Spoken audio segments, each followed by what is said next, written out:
So now I would like to welcome our speakers. So we have two tonight. So we have first off, Alessandro Perry, who is the associate at Hauser, Henry and Sauron. So Alessandro is a business lawyer focusing on the needs of growth and mid-market business and their owners. He supports clients on corporate commercial employment and commercial real estate matters.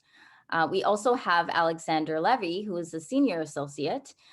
He has a focus on general corporate and commercial law with special interest in mergers, acquisitions, corporate governance, and succession planning. Welcome to you both. Oh, thanks, Diana. I'm just going to share my screen with everyone, but thanks, Diana. Thanks, Don, Nafis, David, the entire Y-Space team. Thanks for having Alex and I. And thanks for everyone for joining today. We're really excited to be here.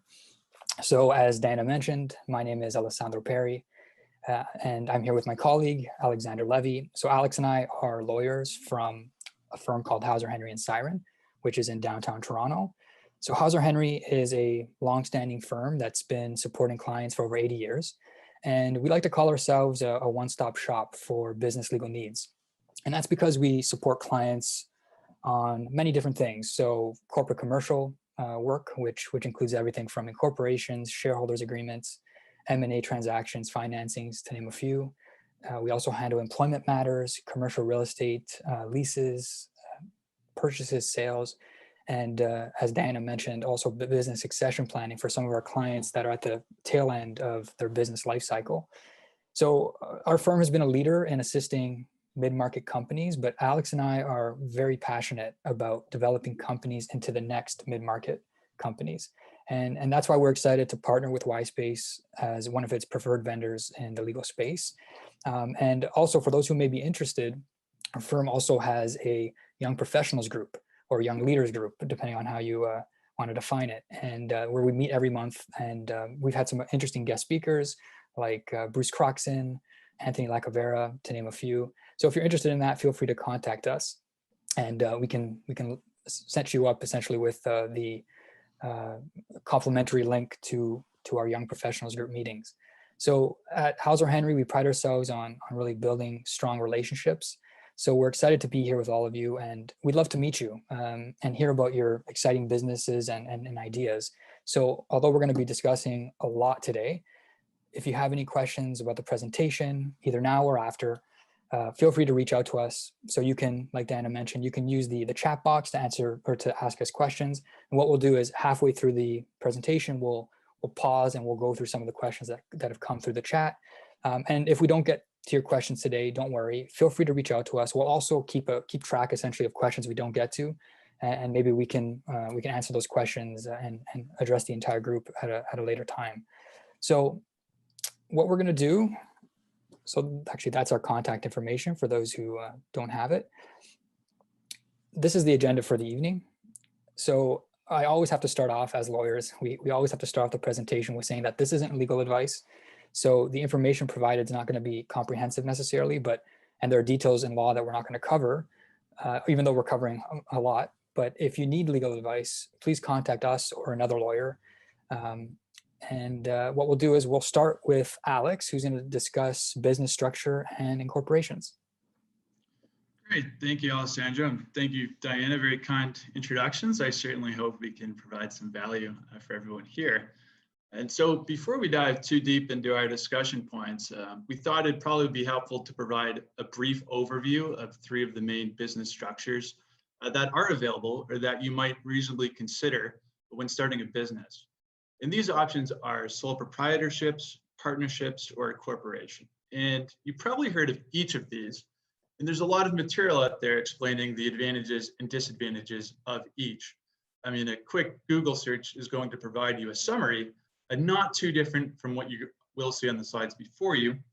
So I'd like to preface that with that being said, what's best for you is certainly going to have to be tailored and nuanced to your needs.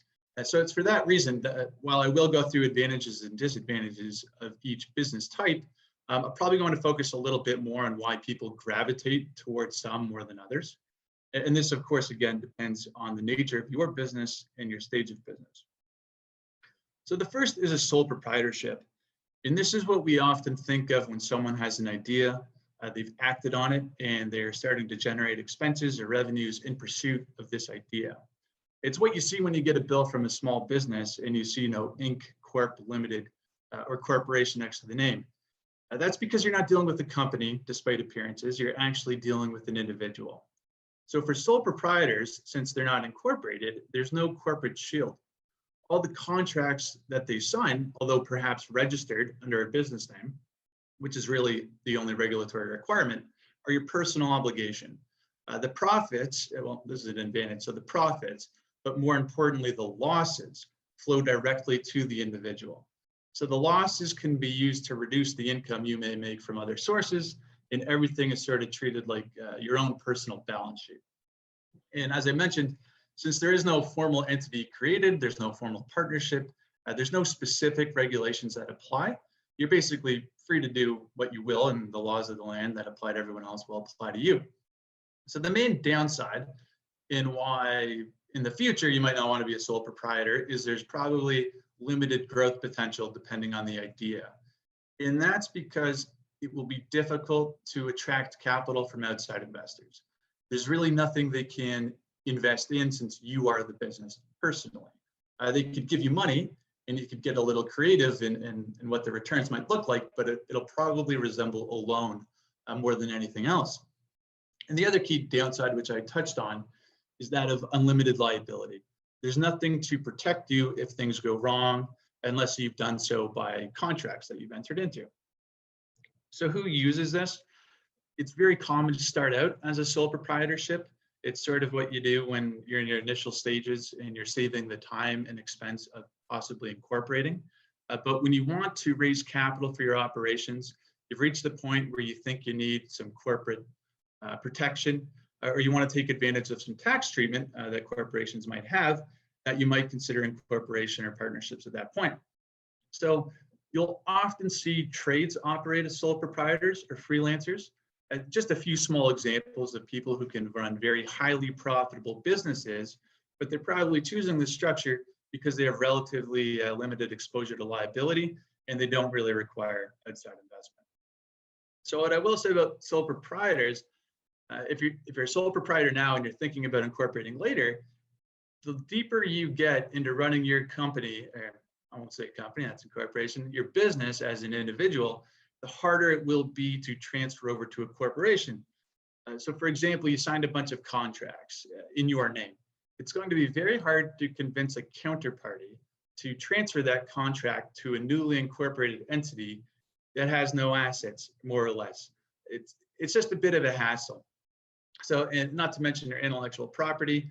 So it's not that it can't be done, it's done all the time. It's just the deeper you get into the sole proprietorship road, it's just going to be a little more legal work and expense to successfully transfer the business over. The next business structure I'll talk about is partnership. I'll mention them because partnerships are very interesting. Like sole proprietorships, the main benefit is that income and losses are more or less throwing directly through to the partners. And this can be very attractive for certain business types. I won't really get into the tax side of things because we're not tax experts, and that's really where the benefit is driven from.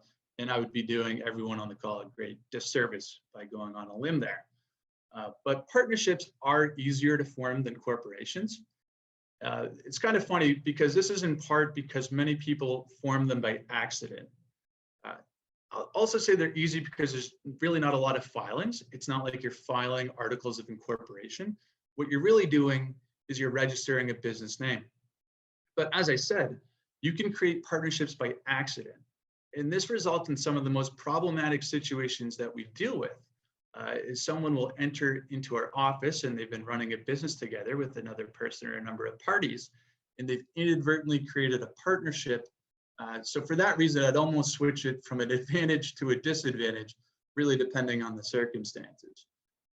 This begs the follow-up question of, well, how do I accidentally create a partnership? And my answer to you is there's no bright line test. If you're in business together, you're referring to yourselves as partners casually to third parties, happens all the time. You're sharing profits, but even worse, you enter into a contract that mentions you are partners. Well, you're starting to smell like a partnership, and you really might be deemed one at law. So keep in mind, you haven't filed anything. You don't consider yourselves a partnership in the legal sense, but that could be irrelevant. And the issue with this is if you are deemed a partnership, then the Partnership Act will apply and will govern your relationship unless you have a partnership agreement in place, which is probably unlikely if this is all happening by accident. And the problem with the Partnership Act is it says every partner can bind the other partners if it's something related to the business. So your partner could be out there entering into contracts which are now binding on you. Further, you are jointly and severally liable with your other partners for all the debts and obligations of the business. They also have very strict rules about expelling partners or introducing new partners. So you sort of get locked into a pattern here of your existing framework. So this is problematic. I mean, the best course of action is to be careful in your communications, both internally with your business partners, but more importantly, probably with third parties. And the better course of action, though, is if your business is really reaching that state where you're starting to represent to other people that you're a going concern, you might think of incorporating, because if you're incorporated, you definitely cannot be construed as a partnership. And you might be thinking this could never happen to you. And if you're paying attention, the truth is it probably won't, but it does happen more quickly than you think, especially if someone's interest is to have a partnership actually be formed. The reason this is interesting is because no one starts off on not creating a partnership and then things are going great and you say, oh, I think we're a partnership, and the other person, no. It always happens when something bad is happening, that these accidental partnerships come to light. So someone might not be pulling their weight, or someone wants out and there's a disagreement. And then all of a sudden someone says, well, I'm not going to be sloughed off to the sidelines. We're a partnership. You got a real battle on your hands. So to summarize, general partners is just be careful in your communications. And I will talk about limited partnerships briefly because they are on this slide. Limited partnerships are interesting because they consist of limited partners and general partners, and they're governed by a completely different statute. There's no accidentally forming a limited partnership. So if you have questions about limited partnerships, and you might, because they can be used for all sorts of interesting things, such as limited liability and still taking advantage of flow-through taxes and things like that. But the in-depth discussion for it is probably a bit beyond the scope of this presentation. We don't often see partnerships as a tool for startups or businesses that are looking for a lot of growth, mostly because it's hard to raise outside capital. And often, well, I mean, we're lawyers, we're in a partnership. I was about to say sustainable entities for the long term, but a lot of partnerships are set up to complete a particular project, take advantage of the tax treatment and fold up shop, or they're law firms. It's the difficulty in raising capital in a partnership form that sometimes is the impediment and why they might not be the best choice. So that brings us to corporations. And corporations are, by and large, the easiest entity in which to raise capital. From a fundamental level, it's because a corporation is a separate legal entity. It's like a different person at law. And you can create and sell various types of share classes. It's easy to wrap your head around the concept, and investors have a readily identifiable way to share in the growth of a business. It makes sense for everybody. Also, a corporation does not seize if a shareholder dies or walks away from the business. It carries on. A corporation is also well known, for better or for worse, to shield directors from a significant amount of liability. And one question we're often asked, in which you might be asking yourselves if you're a director of a company, is what am I liable for as a director? And this is a complex question, so I'll just give some key points. And I'll also state that if we learned anything from the financial crisis in 2008, my answer is directors really have a lot of protection. But that being said, take note of the following as it's important. Directors can be held personally liable for unpaid taxes. They can be liable for unpaid wages up to a maximum of 6 months. Environmental claims is another big one. That one also applies to officers. So if you have a real estate company or you hold real estate, this can be a huge concern for directors. I personally would never want to sit on a board of a company that owns real estate if I had no idea what was going on. in that company. And there was no insurance there to protect me. So if you're an outsider who's asked to sit on a board and that company owns real estate, that begs more questions. So I just caution that. But the main source of director liability that comes up again and again is that directors have a duty to act honestly and in good faith in the best interest of the corporation. And if you do so, that's your best protection for personal liability. So how do you fulfill that duty? Just Cole's notes of it is be engaged, be an informed director, attend the meetings, ask the questions, read the materials, and if you don't know something, speak your mind about it, and then vote in favor of what you think is correct. Because what the law will really be looking for is to say, did this person just bury their head in the sand? Or did they actively act as a reasonable person would have if we were in their shoes? That's the test in a nutshell. And if you're in the bury your head in the sand category, you're probably closer to giving up your personal liability protections than the director who in good faith was really trying to fulfill those duties. So this is not to scare you away from being a director of your own company. It's more just to show you what you have to do to afford yourselves all the protections available for you. I also have here in the not so good column, the regulatory environment of corporations and maintenance costs. I just wanted to say though that while it is true that corporations cost a bit more than other business structures to maintain and set up, and there's certainly a lot more legislation to be followed, I think this is overblown somewhat, particularly for early stage companies. That the burdens and maintenance regulations are not so onerous, at least for privately held companies. Public companies, completely different matter. Private companies, closely held, generally not that big a deal, in my opinion, because if I created a company tomorrow, my only real ongoing obligation is filing tax returns every year, and perhaps an initial government filing for federal companies, an annual filing.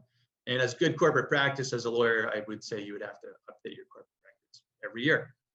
But I wouldn't really use maintenance of a corporation as a reason not to incorporate.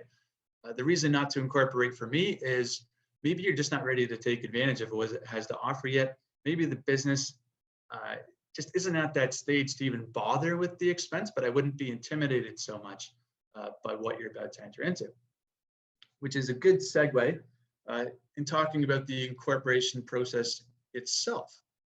And I'll start by answering one of the questions we get all the time is there an advantage to incorporating provincially or federally? What's the difference between the two? And I can only speak to federally incorporated companies or Ontario incorporated companies.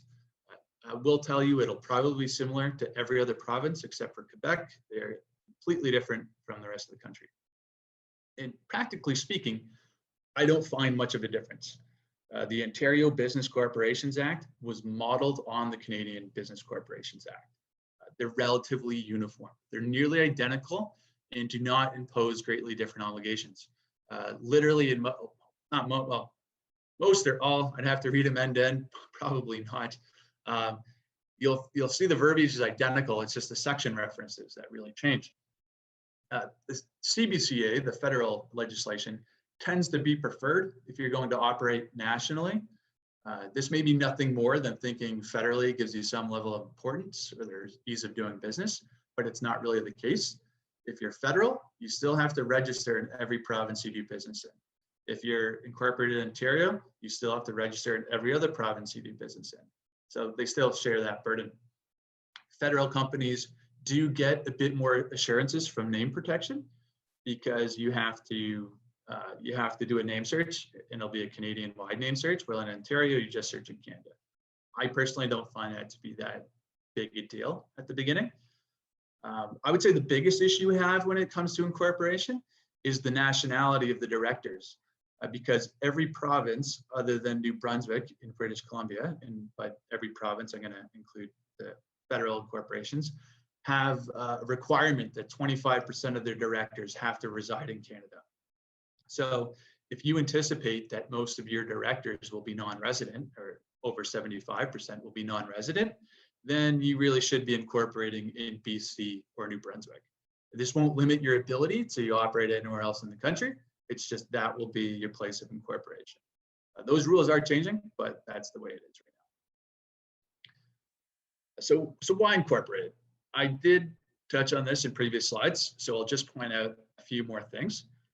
First, incorporation is pretty quick and easy. Most people can incorporate. There's a good question that came in ahead of the thing, so I will address it here. And the question was, do I need a lawyer? And I will say confidently, you do not need a lawyer for anything Alessandra and I are about to discuss in this entire presentation. But we will raise a lot of cautionary flags and point out where perhaps you might trip yourselves up and a lawyer might be able to add some value. So you can incorporate online with a few clicks of a button. However, even using a lawyer, the process is still straightforward. It's all about the complexity of the share structure you envision at the beginning, which is what creates the extra work. But for startups and corporations just starting out, it should be relatively straightforward. So I wouldn't let that have you think that it's not a relatively quick process. If we had all the information we needed, we could incorporate in the same day, probably within hours. It's quite a streamlined process. The other point I want to discuss, though, is tax considerations and flexibility of corporations. The corporate tax rates often make headlines, especially in the United States. Corporations benefit from a lower tax rate than individuals, or at least they can. And this lets them act a little bit like an RSP, in that funds in the corporation can accumulate wealth a little more quickly because they're not taxed as heavily, as long as you're not flowing it out to shareholders. But one of the main tax advantages of corporations is shareholders can be eligible for a lifetime capital gains exemption. So if on day one your business is $1 and 10 years later it's worth $1 million, right now there is a test. I'll never do this without an accountant, but you could claim up to $900,000 of that sale, more or less, tax-free. And there's plenty of options out there for how to optimize a corporate structure to give you more protection and also more favorable tax treatment. So that's, if we get into that, that really would be well beyond the scope of law and more into tax, really a combination of both. It's just to highlight more that there's a lot of tax planning out there that corporations really benefit from. So now I just want to talk about some of the mistakes we see in the incorporation process, because I've talked a lot of time just highlighting interesting features of various types. And these mistakes, by and large, do stem from when people incorporate online, but they don't do anything else to actually set up the corporation. And I almost want to blame the government websites on this, because these mistakes, once I say them, you sort of get lulled into thinking, oh, I've just incorporated an entity, I'm ready to go. But there's actually a lot more to it. So the first is forgetting to issue shares. And this happens quite often. It's very typical. We're approached by a client who is now in a dispute with a business partner, and it's because the entity has been incorporated, but no shares ever issued. So we recently dealt with a situation where we had 6, I'll just call them shareholders because I don't know what else to call them, but 6 people invested $20,000 into a business. One of their directors started misappropriating funds. And of course, they wanted to get rid of this director. But how do you call a shareholders meeting when no shares have been issued? How do the directors issue them shares? You just get yourself into these funny situations. And it's not like there's a million laws to just back solve this for you. It just gets messy. That's really all there is to it. And if you catch it early enough, we probably can fix it. It just takes more time and money, and you're really at the mercy of some of these parties being reasonable. I'll also flip this scenario on its head and just say, let's say the shares were issued, but over time, certain shareholders are just contributing a lot more money and energy. You keep putting in money and you think you're getting shares back, or it's going to be reflected in greater ownership. That's not the case. It would have to be documented properly. And you're again in a situation where what's happening in your corporate entity is really not matching what's happening in the corporate records. And it can lead to some ugly disputes. Another relatively common error is not describing shared classes appropriately, which is a shame because it's your ability to really describe what your rights are as a shareholder of these shares. We'll often see share classes, it'll just say Class A shares, Class B prefs, Class C non-voting, nothing more than that. And apart from the words non-voting and what I just mentioned, nothing else really means much. That's all you can take from it. So not paying attention to the share classes as well can lead to some very interesting situations.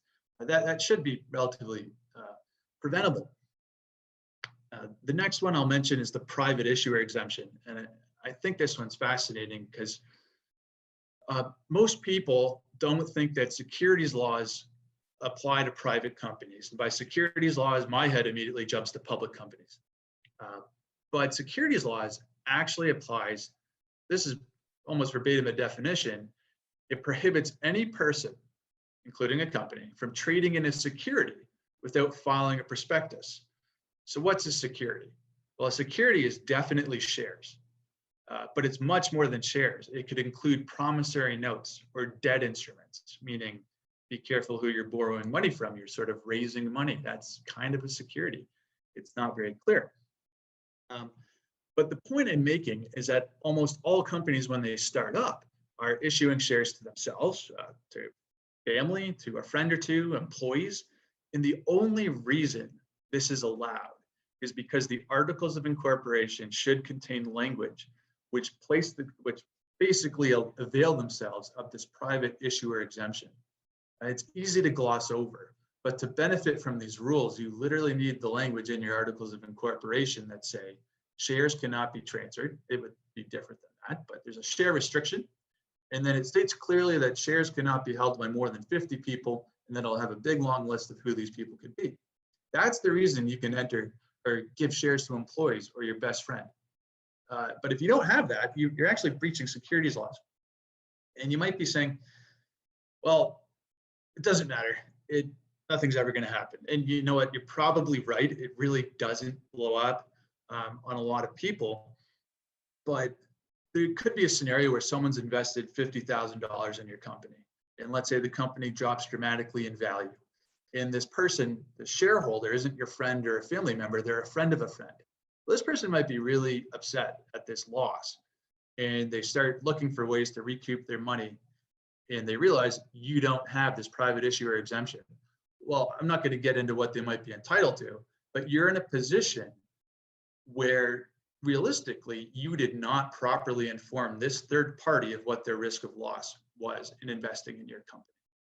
So it's a simple thing that gets glossed over, but you could really protect yourself. So I'll move on from that slide now and just want to leave you with the message of using your company correctly. We've covered some of the basics of choosing the right structure, when to incorporate, some of the pitfalls that you can get into. But this is just the start of the journey, and it's important to contemplate how the company will function beyond inception. We'll be covering more other topics in later detail, so I will now turn it back over to Alessandro, who will be discussing employment law. All right, great. Thanks, Alex. So like Alex mentioned, the next topic we're going to cover are employees and independent contractors. So one of the most common pitfalls that we see companies make with their employees and contractors is not defining essentially not defining and documenting the relationship between the business and the people that are providing services to the business. And ultimately, when things go wrong, the relationship gets very messy, and essentially issues will result that are very expensive to resolve. So if you remember anything from this part of the presentation, it should be these two key messages. So the first one, never hire someone to provide services to your business without documenting the relationship. And trust me, we know it's very tempting, especially at the early stages of a new business, to have oral agreements with the people that you're working with or the people that you're in business with. But ultimately, it's going to be so much cheaper to document the relationships at the first instance than to deal with the repercussions later. And now the second key message related to the first is a good employment agreement is going to be worth its weight in gold. And we're going to explain to you why that's the case. So we're going to discuss a few key questions. So the first is, what are the different types of relationships? We've discussed this somewhat. It's pretty evident. It's employees and independent contractors. Employees and employers, and independent contractors and business. Those are the two types of relationships. But for each type of relationship, there are certain characteristics which exemplify those relationships. And we're going to cover what those characteristics are. Then we're going to cover what are the obligations that arise from each type of relationship. And we're going to focus on the obligations that trip up businesses the most. And then finally, we're going to discuss how do you document each type of relationship and why is that even important to do. But first, we're going to start with a poll. So we want to see how savvy the group is on employment law and on the characteristics of employees and independent contractors. So there's going to be 2 questions, and I apologize. I'm a huge Harry Potter fan. There's a lot of Harry Potter references in these questions. So for the Harry Potter fans, you're welcome. To everyone else, I'm sorry. So question 1, and essentially what I want you all to do is I want you to think, okay, is the person that we're going to be speaking about, are they an employee or are they an independent contractor? So your company is Ollivander's Wand Shop, and they sell wands to witches and wizards. Ron Weasley, so this is the individual we're going to be talking about. He's one of the individuals who makes the wands. He works only for Ollivander's. He uses Ollivander's tools, and he's required to follow all of Ollivander's company policies. Ollivander's also requires Ron to work exclusively for him. Even when Ron makes mistakes, Ollivander's pays him for his work. But the caveat is there is no written agreement between Ollivander's and Ron. So I want everyone to answer the poll. Is Ron an employee or an independent contractor of Ollivander's? I'll give everyone a few seconds. We've got about 16 people out of 80. I'll give it a few more seconds. All right, looks like employee is winning the battle here. And by the way, I'm going to go through 2 questions and then I'll give you the answer at the end of those questions. All right, we'll give it to 30 seconds and then we'll end the poll there. Okay, so everyone, the majority think employee. Some, about 34% think independent contractor. So let's move on to the second poll, and then I'll give you the answer. So a sole proprietor, just one second, I got to move this out of the way. All right, a sole proprietor, Tom Riddle, owns and operates a butterbeer shop. So for those who don't know what butterbeer is, it's a type of drink. So he owns a shop that sells this drink. He needs help with the chemistry of getting the butter into the beer. So he hires Hermione Granger, who is a chemist, and Hermione provides a similar service to every drink shop in the town of Hogsmeade. So Tom enters into an agreement with Hermione to provide this service to his butterbeer shop. Hermione has her own space where she develops the recipe, she uses her own tools, and she provides services to more than one drink shop. Hermione controls everything related to her services, including her hours of operation and her production. So in this case, is Hermione an employee or an independent contractor of Tom? And I'll give you guys 30 seconds to answer as well. Looks like a lot more people seem to be more confident on this one.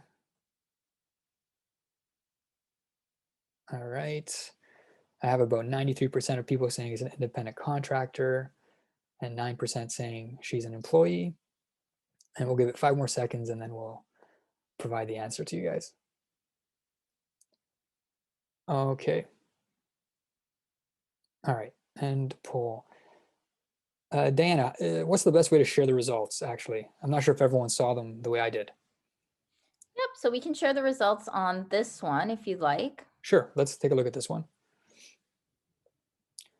All right, so if everyone can see that. So it looks like 91% of people thought Hermione was an independent contractor, and those 91% would be correct. And let's take a look at the other poll as well, if you don't mind.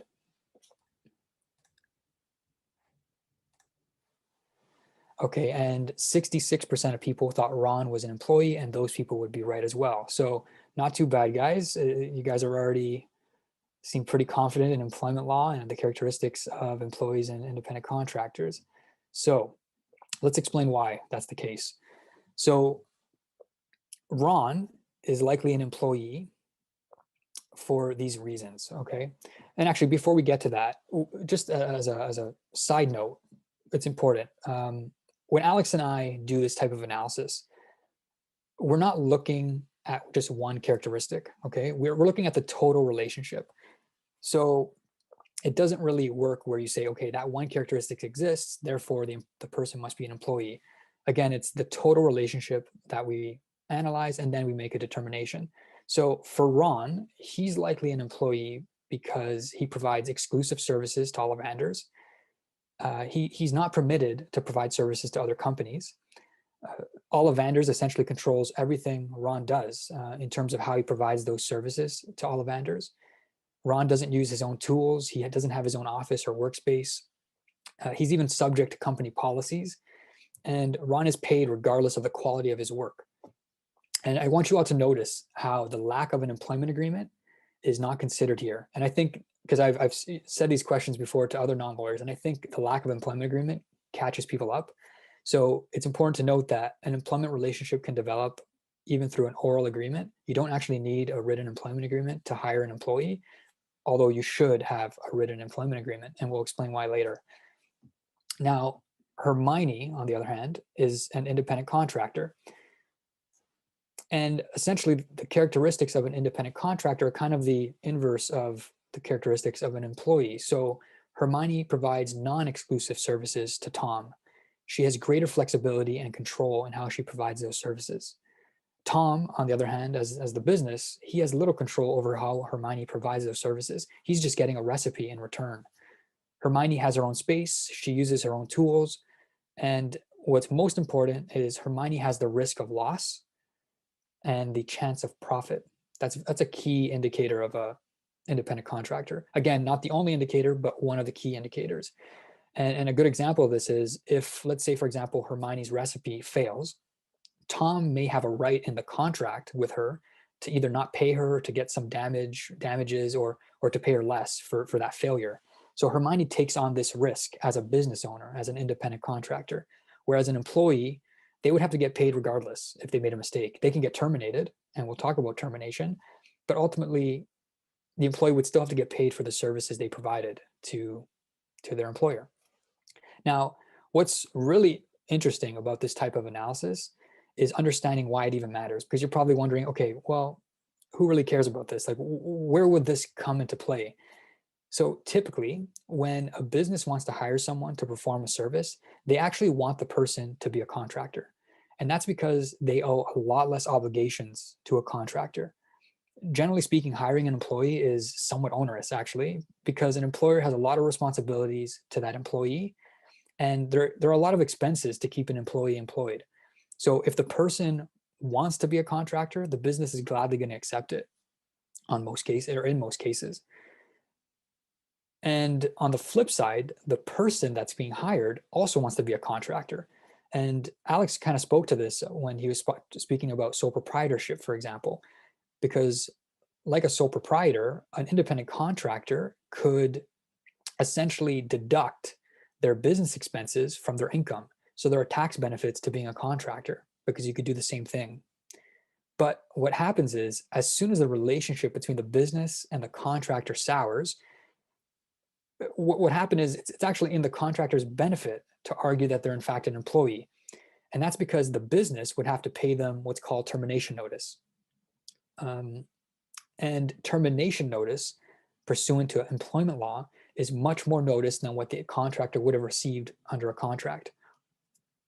So the characteristics that we discussed here are very important, because if the contractor makes this argument and now you look back and we do this analysis and they have all of these characteristics of an employee, the business is going to be in real hot water, because now they owe the contractor termination notice, which could be quite expensive, and probably even worse, they're going to be in trouble with government authorities because they haven't been withholding an employee's income tax, their Canada pension plan, and employment contributions, among other things. So essentially, if you document the relationship properly, you're going to prevent a contractor from making these types of arguments. All right, so we're going to discuss the obligations that arise from each type of relationship. So generally speaking, employers and employees, they owe a lot of duties to each other, but the duties of the employer are going to be a lot more onerous. And that's because at law, employers and employees are seen as having unequal bargaining power. So employees are seen as the weaker party, and therefore the laws in Ontario, the laws in Canada generally, towards employees provide greater protection to the employee. And like I said, because of the inequality, the laws in each province in Canada have actually provided for what are called minimum standards or minimum entitlements.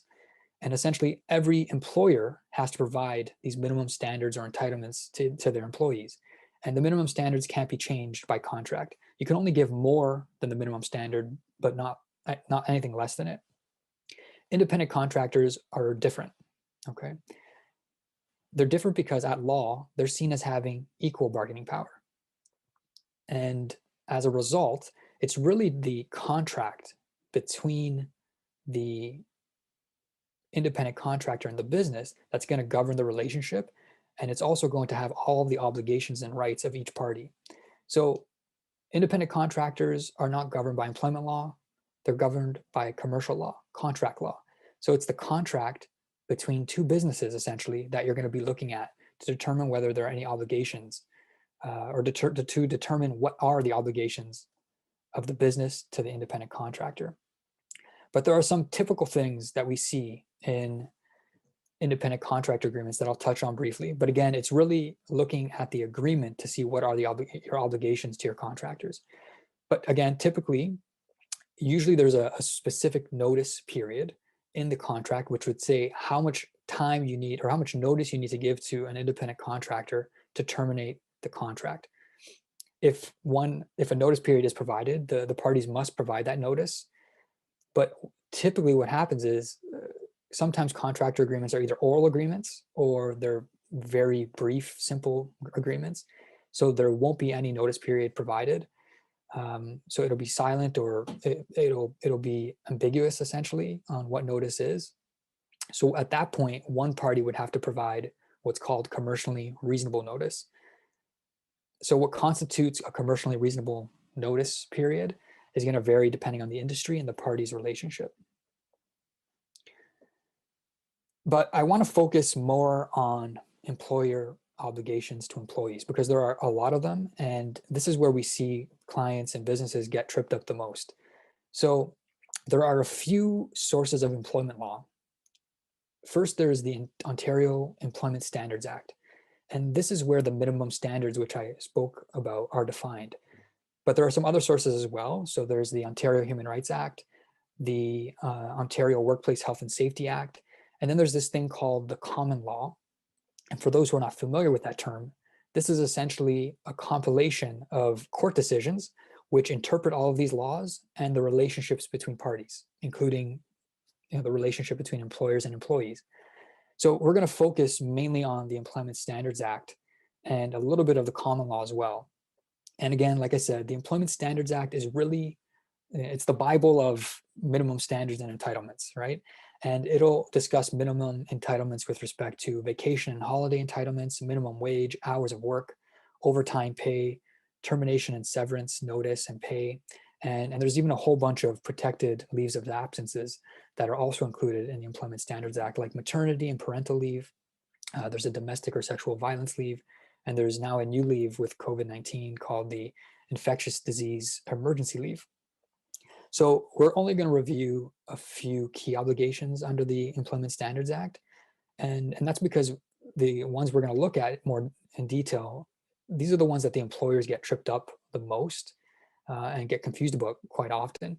But for your benefit, on the next few slides, we have inserted some more obligations like vacation pay and some other obligations.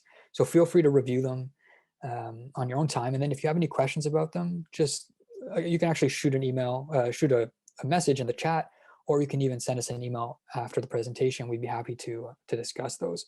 So they're all here. There's vacation pay, overtime pay, and some other items as well. But we're going to focus on 4 main items, essentially.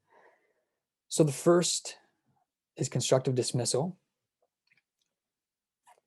So constructive dismissal is essentially a concept that states if an employer unilaterally changes key aspects of an employee's job, so if an employer changes their hours of work, their job duties, or if the employer demotes the employee, and the employer doesn't provide any notice of those changes to the employee can claim that they were constructively dismissed, and the employer would need to compensate the employee. And we see startups getting in trouble with this quite a bit. typically when a startup hires new employees, everyone's really excited. The first employees will all have fancy titles and a lot of responsibilities. It almost seems like everyone is like a director or a vice president of something. But ultimately, if a person doesn't work out, you may see the person's title change to something less fancy, or maybe their role starts becoming less and less important.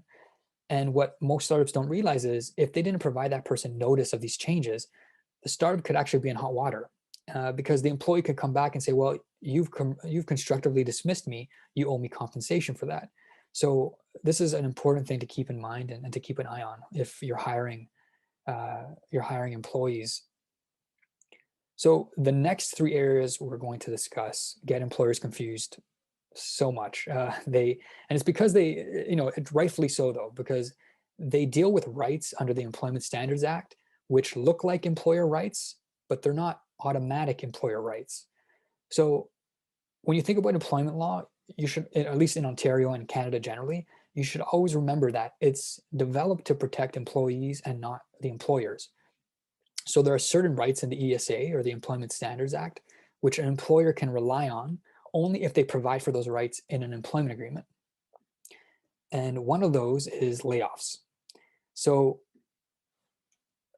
essentially the right of the employer in the Employment Standards Act provides that an employer can temporarily lay off an employee for 13 weeks in any period of 20 consecutive weeks. But what most employers don't know is to access this right, the employer must include the right to lay off in the employee's employment agreement. And without this, the employer can't lay off the employee. You just can't. So it's important. This is another reason why employment agreements, having a good employment agreement, is just so important for your business. On this slide as well, we're not going to go into it, but I also have a few details about the new infectious disease emergency leave. So if you have questions about that, feel free to ask away in the chat or again by email to Alex or I. The next area that gets employers tripped up quite a bit is probation, and it's for a similar reason. So, and this is kind of confusing because it's counterintuitive, but again, the Employment Standards Act is there for employees and not for the employer. So the Employment Standards Act states that an employer cannot terminate the employment of an employee who has been continuously employed for 3 months or more, unless the employer provides notice. Many employers think that this means that they can actually automatically put their employees on probation within 3 months of their start date. But unfortunately, this is actually not true, and most employers don't realize that. So employers must include a probation clause in the contract to receive this right. And if you don't insert a probation clause in the employment contract, or if the contract's silent on probation, then if you hire an employee and you want to terminate them within 3 months, you still have to provide them notice of termination, despite what the Employment Standards Act says. So this is a really important right of an employee, because kind of related to what I mentioned with startups, like if you hire someone and you kind of have, buyer's remorse early on, you realize maybe this person is not the best fit. If you have a probation clause, you'll be able to terminate the employee within 3 months without too much hassle, essentially. But without that right in the employment agreement directly, you won't be able to do that without providing termination notice. And that brings us to termination notice, termination in general. So this is the last pitfall with respect to employer obligations, but this is probably the most problematic. So the Employment Standards Act provides minimum termination and severance pay when an employee is terminated. And there's essentially a calculation. So the minimum entitlement for termination pay is 1 week of notice or payment in lieu of notice for every year of service. And the maximum is 8 weeks. So for example, if your employee has served you for 7 years, under the Employment Standards Act, they must receive 7 weeks of termination notice or payment instead of notice. In addition, there's something called severance pay. So severance pay and termination notice and pay are two separate items. So there are a lot of conditions to paying severance pay. So bear with me, it's a little bit of a mouthful, but if the employer is a big employer, they have a lot of employees, so their payroll is 2.5 million or more, or if the employer has terminated 50 or more employees within 6 months, and the employee who's terminated has 5 or more years of service, they're also entitled to severance pay, which is in addition to termination notice or pay. And severance pay is calculated as the employee's wages for a week multiplied by the number of years and partial years of service. So taking our example of the individual with 7 years of service, if that employee had exactly 7 years of service, they would be entitled to 7 weeks of termination and 7 weeks of severance pay. So 7 weeks of termination notice or pay, and 7 weeks of severance pay. So like probation, and hope you don't mind my picture on the right there, like probation, these minimum entitlements are not the employer's right, okay? So if you don't have an employment agreement, or, and this typically happens, if the employment agreement does not limit termination and severance pay to the minimum entitlements in the Employment Standards Act, the employer would actually have to pay the employee what's called reasonable notice under the common law. And reasonable notice is going to be different in each scenario, but there is a general rule, which I'll touch on shortly. But essentially, each scenario is going to be different, and it's going to depend on certain factors. So employees who are executives or senior managers, they're going to be entitled to more reasonable notice, as opposed to lower level employees. Also, employees who have served the employer for a longer time, they'll also be entitled to more reasonable notice. Employees who are older will be entitled to more reasonable notice. And also, the courts will look at the availability of similar employment. So for example, if we think of today as, in the COVID-19 world, an industry that's been affected is live entertainment.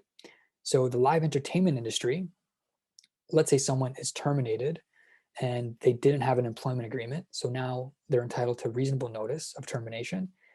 The fact that that individual is going to have a very difficult time finding similar employment with another live entertainment business because none of them are hiring because of these difficult times, that fact would give them the right to more reasonable notice. Now, like I mentioned, there is a general rule, even though there are these different factors and every scenario will be different. The general rule is reasonable notice is 1 month for each year of service. So if we take the example of that employee with 7 years of service, if they had a solid employment agreement that limited termination notice to the Employment Standards Act, they would only be owed 7 weeks and then 7 weeks of severance.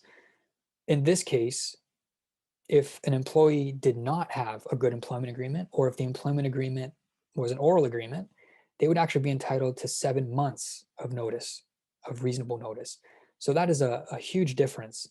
And really, the point we're trying to make here is a good employment agreement, like I said, is worth its weight in gold. So we would highly recommend that you start with a solid employment agreement as a template and use that with most of your employees, if not all of your employees. It's better to spend a few $1,000s today than to spend 7 months of reasonable notice on an employee because you didn't have an employment agreement, or you didn't have an agreement that limited notice to the Employment Standards Act in the correct way. And next, we're going to talk about documenting your relationships and why it's important. So employees and employers enter into employment agreements, and that's governed by employment law. And independent contractors and businesses enter into independent contractor agreements. Sometimes they're called consultant agreements, sometimes they're called just contractor agreements. And these agreements are governed by commercial law. But why is it important? It's probably a question you have. So really, the main reason you want to document an independent contractor relationship is to ensure the contractor, after a very long time of working for you, doesn't come back and say, no, I'm actually an employee and you owe me all of this termination notice. So you may be surprised that this actually happens quite a bit. It's not uncommon, unfortunately. So you need to really pay attention to, first having the independent contractor agreement. That's key. But then also avoiding well, going back to our characteristics of an independent contractor and an employee, you don't want your independent contractors to have employee-like characteristics. And we had mentioned this before as well. If you don't have if you have an independent contractor agreement that's either the terms aren't robust, or if you don't even have an agreement and the independent contractor has employee-like qualities, you're going to get yourself into some trouble, and you're going to owe them a lot of termination notice when those relationships end. Another reason to have a solid independent contractor agreement is you want to clearly define how much notice you're going to provide your contractor to terminate the agreement. Typically, this could be something as low as 30, 60, or 90 days. But if you don't define this clearly, you're going to end up paying way more than you intended. With startups specifically, another key reason to have your contractor agreements drafted well, we see a lot of contractor agreements by email. So you have two parties, they're emailing each other, and one says, I'm going to pay you $2,000 per month to do X, Y, Z. And they say they agree over email. So the issue with these types of agreements, it sometimes you have a lot of back and forth, and ultimately there could be some confusion about what is a contractor owed for their service. And sometimes there's even confusion, and we see this quite a bit. What is the contractor even supposed to be doing? What are the services they're providing? And this can be avoided with a simple but clear contractor agreement. So the contractor agreement could have a clause to make sure that it's the final agreement to any negotiations. So any of those negotiations over email or verbally will essentially be replaced by this final agreement, and everyone will know how much the contractor is to be paid, and everyone knows what the contractor is supposed to be doing according to that agreement. And the last point on the slide here, one of the most important reasons to document your contractor relationships, it's to ensure that you actually own the intellectual property that the contractor creates. Generally speaking, if you hire a contractor to create intellectual property for your business will most likely own that property, but it can get really confusing very quickly. So let's say, for example, you hire a contractor to help with financial aspects of your business. And then that contractor develops a tool that's a major breakthrough. It's an important IP asset to your business. But because you technically didn't hire the independent contractor to create that intellectual property, it's actually possible that you may not even own that IP. So whenever you enter into a contract agreement, it's really important to always include IP assignment clauses. And I would do this regardless of so even if you're hiring an independent contractor to do something unrelated to IP, it's still important to have this just in case, because if the contractor just so happens to make a very important piece of IP to your business, you'll own it regardless of whether you hired them to do that. And then we'll look at employment agreements. Why do you need a good employment agreement? So an enforceable employment agreement is going to save you a lot of time and money in the long run. That's the key, really the key point we're trying to make. And we discussed a few ways that it will do this already. So you can ensure termination notice is limited to the minimum entitlements under the Employment Standards Act. You can ensure your employees are on probation for the first 3 months, so you can easily back out from a new employment relationship if it just really didn't work out, if it's not the best fit.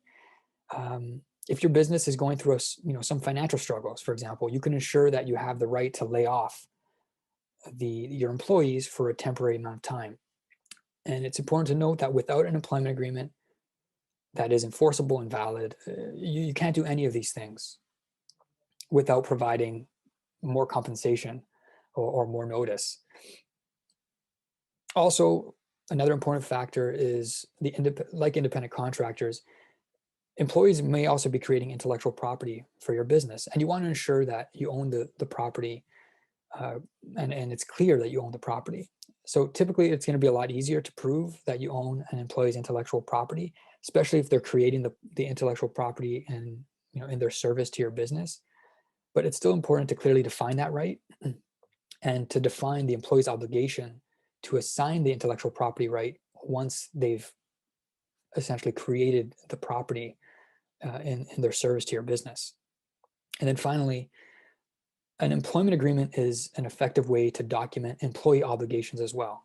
So there are certain things like confidentiality. Employees are obligated to keep confidential information of your company confidential, but having a clause in the agreement will just kind of act as a reminder to the employee to ensure that they're following this.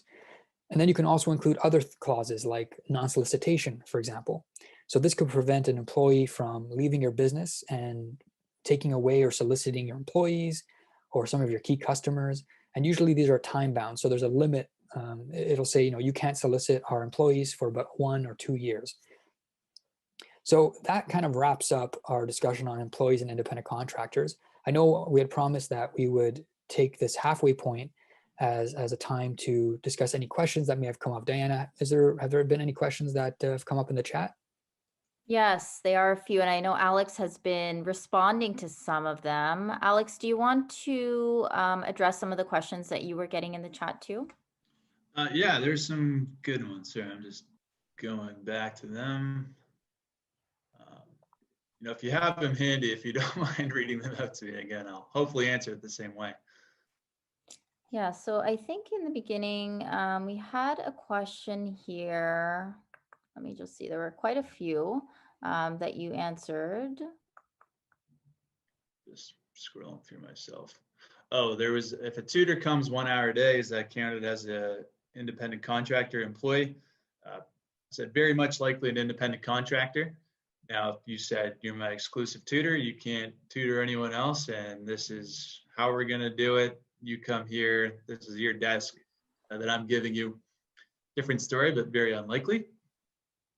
There was another question that said, can't you sign exclusive deals with independent contractors if you are paying for knowledge or skill, regardless of if they use your supplies or not? The answer is, that's a good, put us on the spot here with that fact pattern. So my answer will be, it's fact dependent. You can have exclusivity. It's not in and of itself the only thing, but the more control you have over that person, I'd start looking carefully at you dictating the schedule, you dictating how work is performed and when, and the more control you're asserting over that person, I'd start sounding more like an employment relationship to me, but not a bright line test by any means. I don't know if you want to take control of the questions, Diana, or I'll just start answering as I read them out. Yeah, there was a question from Tracy about bankruptcy. I don't know if you saw that one there. Oh no, sir, I did miss some, everybody, so I do apologize. But so how does, I think it was bankruptcy affect these obligations? Well, corporations, they are a corporate shield, so it does afford you protection. I'm hoping this might be the context of termination pay. So I did say directors are personally liable for wages for up to 6 months. Now, termination pay and all the stuff Alessandra was talking about is not considered wages, funny enough. That result sort of shocks me too. So you're more responsible for their ordinary salary or hourly wages for that 6-month period. So you would be protected from a claim like that.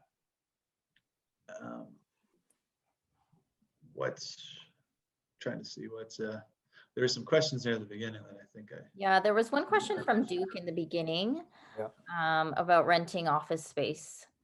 Oh yeah, that's a great question, Duke, where you're getting at. So Duke asked, what is to rent an office space? The landlord put a clause in that the owner should be personally liable, even though it's your company that's renting the space. I just say that's a smart landlord. It's a negotiation, really, Duke. It's totally legal. They just want to know it's not a shell corporation that's renting the space. You actually have assets, and the best way to get your good behavior is make you personally liable. It's not really different from a bank loan where you might be asked to personally guarantee it. It really comes down to bargaining power at the end of the day. But if you're well, no, it happens all the time. A lot of people do get away with shell corporations being on the lease. So I don't want to dissuade anyone from trying it, but they're totally within their rights. I think there was another question. Are freelancers on Fiverr considered independent contractors? It's an interesting question. The assumption would be yes. I believe, and I guess it depends on the relationship they have with Fiverr and how that's defined. But from what I know, I believe Fiverr does not employ those individuals. So essentially, it's between the person who hires the individual on Fiverr and the contractor to make terms. So that's essentially their own business. Fiverr is just kind of coordinating the exchange. So without more facts, we'd have to look at it, but essentially those individuals would probably be contractors as well. Okay. And then we have another one here. If you incorporate federally, would you be permitted to operate business in any province in Canada? Or would you also have to incorporate in each province where you do business? So, Alex, you covered that a bit at the beginning. Oh, go ahead. I don't know if you were jumping in. Oh, yeah, sure. Yeah. So if you incorporate federally, you need to register to do business in each province that you're doing business, essentially. So you can operate business in any province. You just need to register your business in that province. And you don't, so essentially, once you incorporate federally, it's not incorporating in other provinces to do business in those provinces. It's just a simple registration to do business in that province. You don't need to also incorporate in that province. Hopefully that answers your question. Great. All right. Thanks, Anjana. All right. We have one more question, and then maybe we'll move forward to the next section. For a small business, incorporate and limited would be good enough. I'm not sure what you mean by that, Duke. If you can explain a little bit further, we could try to help you out. Yeah. In the meantime, I'll quickly address Christine's questions. It's just about speaking about nonprofits generally. So that is a general question, but I will give some advice in the sense that they're governed by their own legislation. It'd be the Corporations Act of Ontario. It'll look and feel similar, but they'll have very different requirements for holding meetings. It's a big issue for nonprofits in other restrictions. So it'll sound similar, look similar, but it will be subject. And then you have nonprofits that are members only, like a private club. Think of any private club you ever heard of. They're probably non-share corporations. So it's a big topic unto itself, and that's the statute you would start to look at. Yeah, Christine, if you go to our website, hauserhenry.com, and go to our publications, we actually have 3 key documents on not-for-profit organizations. So there's an FAQ, a frequently asked questions. There's even a not-for-profit worksheet that you can look at. And I believe there's I think those are the 2 main ones. So you could take a look at our website and get some more information there as well. Or feel free to send us an email later on. Yeah. Okay. Great. Thanks, Julia, for putting our website in the chat. So we'll move on. Sorry if we missed anyone's question. Maybe we'll try to get to them at the end. And if not, again, feel free to email us and we'd be happy to discuss. Great. So we're going to talk about IP next, and it's quite a big topic. But I just wanted to give a heads up. So although Alex and I work with intellectual property matters all the time, it's usually from a corporate and commercial perspective. So we do a lot of licensing and buying and selling of IP assets, but we don't register IP rights. So for that type of work, we work closely with our trusted colleagues. But on that note, we're going to talk about IP. So when you think of intellectual property, we want you to think of it as an asset of your business. So it's just like any other asset, like real estate. The only difference really is real estate is tangible. So you can touch it, you can hold it in your hands. Whereas intellectual property is intangible. And IP can include a whole slew of things. They can include inventions, technology, brands, software, designs, processes. You see my guitar in the background. They can include music and sound recordings, lyrics, essentially anything you can create, invent, or develop with your own intellectual activity could be intellectual property. And why is it important? Well, like I said, IP is a business asset, just like any other business asset. And depending on your business, it could be the most valuable asset that your business owns. So you really need to do everything possible to protect it and to ensure that you own it correctly. Now, intellectual property comes with certain rights, and some are automatic rights, others are not. And there are 5 main types of intellectual property rights that we're going to look at today. And the first is copyright. So copyright, like the name suggests, is literally the right to copy. And if you own the copyright in a work, you have the exclusive right to produce, to reproduce, to publish, and to perform that work. And to receive copyright or to own copyright, there are two requirements in Canada. So the first is what's called originality. And this means that copyright only exists in original literary, dramatic, musical, and artistic works.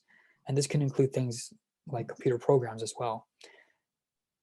Along with originality, there's a citizenship requirement or residency requirement. So broadly speaking, copyright can be claimed by an author who is a citizen or resident of Canada, a citizen or resident of a treaty country, or a citizen or resident of a country which Canada has extended copyright protection.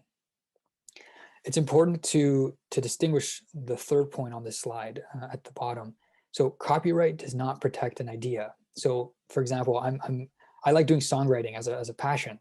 And when I write a song, I might be speaking about the idea of love, but I'm not copywriting the idea of love. I'm writing lyrics that are discussing love. So it's the form of expression of an idea that you're copywriting. So that's a key distinction to keep in mind. Now, what's interesting about copyright is essentially, as soon as you create a work, you own the copyright in that work.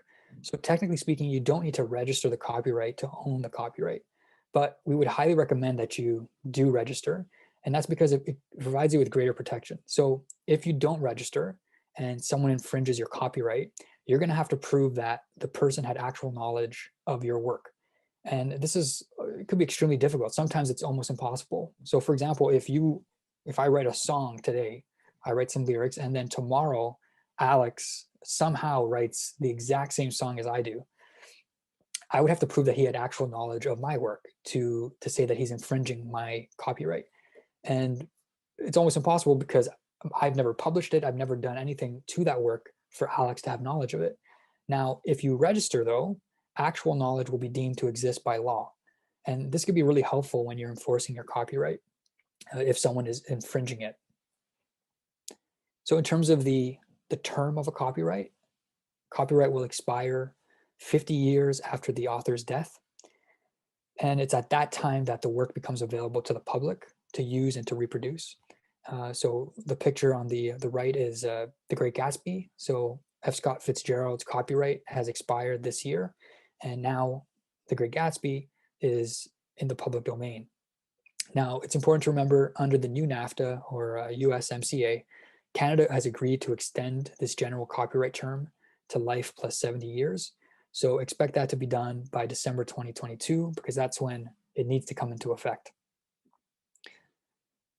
All right, so then there is something called moral rights. So authors of copyrighted works also have what are called moral rights in their work. And there are two types of moral rights for you to consider. Really, on this slide, what you need to consider from a business owner who might be hiring employees and independent contractors to create copyrightable works, it's really the last point that you need to remember and consider. But just for your knowledge, the right of integrity, which is one of the moral rights, it's infringed if the author's work is distorted, mutilated, or modified in some way. And the clearest example is, like the picture on the slide. If Da Vinci still had copyright or still owned the copyright in the Mona Lisa, and someone slashed through the Mona Lisa, his right of integrity would be infringed because someone was distorting or mutilating his copyrighted work. The second right is the right of paternity. So this is the right of an author of a work to be associated with the work by their name or anonymously or by a pseudonym. Now, what's most important to remember, again, you don't really need to know what moral rights are. You just need to know that moral rights can't be assigned and they can't be licensed. So if an employee or an independent contractor creates a work for your business and they assign the copyright in that work to your business, you can't also have them assign their moral rights. Their moral rights can only be waived. So in your independent contractor agreements and your employment agreements, there should be a copyright assignment clause, but also a clause that says, I expressly agree to waive my moral rights in the work that I'm creating for you. And this is to ensure that you have complete freedom with respect to the work once it's created.